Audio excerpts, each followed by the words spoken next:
founders wanted to create a system, a country, an environment in which we could live, be free, and practice contentment, fulfillment, enjoyment. That's a lot. I was in the New York City Battery Park Ritz-Carlton once with the advisory board for one of the world's big tech companies. And these were guys this was the advisory board for the Americas. So it was just North America, Central America, South America. I had just spoken in London for their advisory board for the rest of the world, Asia, Africa, Middle East. And so I was sitting with a bunch of C-suite officers in this beautiful room with floor-to-ceiling windows overlooking the Statue of Liberty, gleaming in the morning sunlight. And soon the conversation around the breakfast table turned to politics. I had just spoken the previous day on one of my books. This one was not written yet. And in this conversation about politics, everybody was grousing and complaining, as people often do about politics.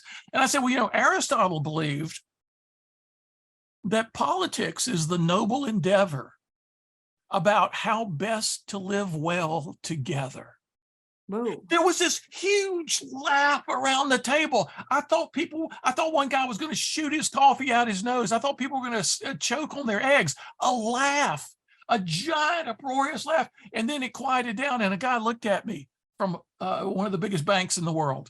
And he said, "How did we fall so far?" And that led to an amazing. Let's go back and give that quote again that you just said. Well, politics is a noble endeavor.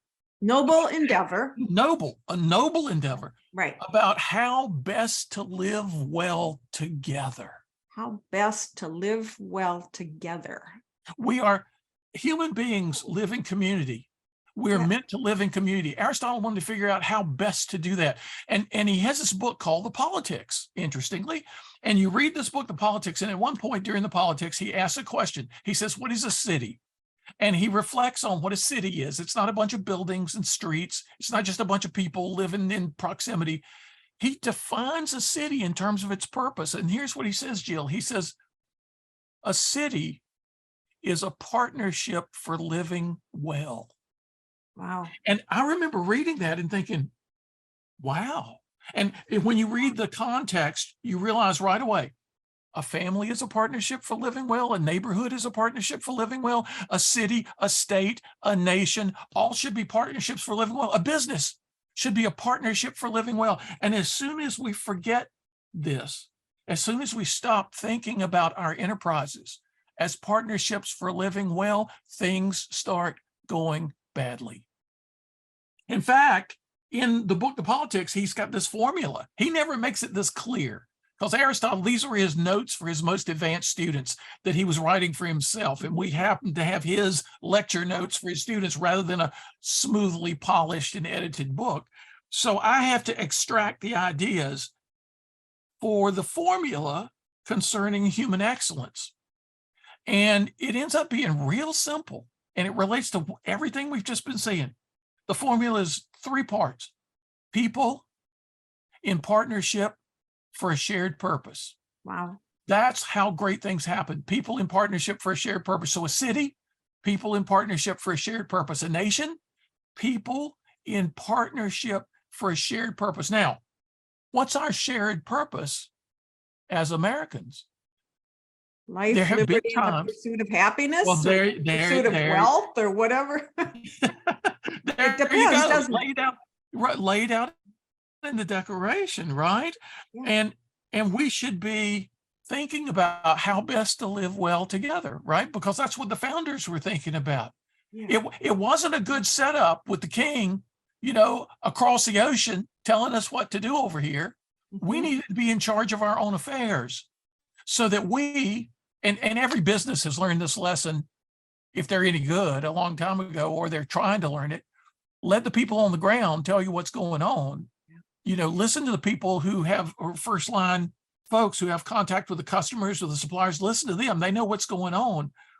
Create things to solve their problems. Well, that's what the founders had in mind as a nation. It's like you should run a nation or a town the way you run a good business, right? In so many ways, it should be facilitating of life, liberty, and the pursuit of happiness. It should be about how best to live well together. Live well together. That's Yeah. that's a great description. How can we best live well together? And it's something that I think has been a bit forgotten in the duopoly we have in our country with about fighting and winning as opposed to living well together, which is why nothing seems to get done.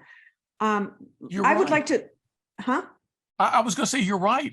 Politics has devolved into spectator sport, Yeah. or else a game Yes. like capture the flag, right? We're going to get the power. No, we're going to get the power. It's the flag is our flag. No, the flag is our flag. Yeah. Patriotism, I came to realize real quick, you trace the word back through medieval French, through Latin, you trace it back to its roots in human history, the linguistic roots.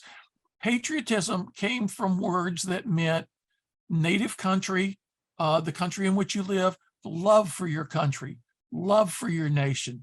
And it had nothing to do with adversarialism, with militarism, with us against them, had nothing to do with fear of the foreigner. It had nothing to do with any of that. It was about, well, my best image is it's about planting and growing a beautiful garden, to love your country. Now, remember, the early Americans were mostly people living on the land. They were small farmers. And that was kind of Jefferson's ideal of a nation of small farmers, growing their gardens, making their gardens beautiful and bountiful. For what reason? For the good of others as well as themselves. There's patriotism in a nutshell. Growing your garden for the good of others as well as yourself. Gardeners don't fight each other. I mean, if you like potatoes and I like tomatoes, well, you grow your crop and make it beautiful and share it with me, and I'll do the same. And so in the book, I say to people, America's a garden. Don't be a weed, and don't even be a prize petunia. Be one of the gardeners.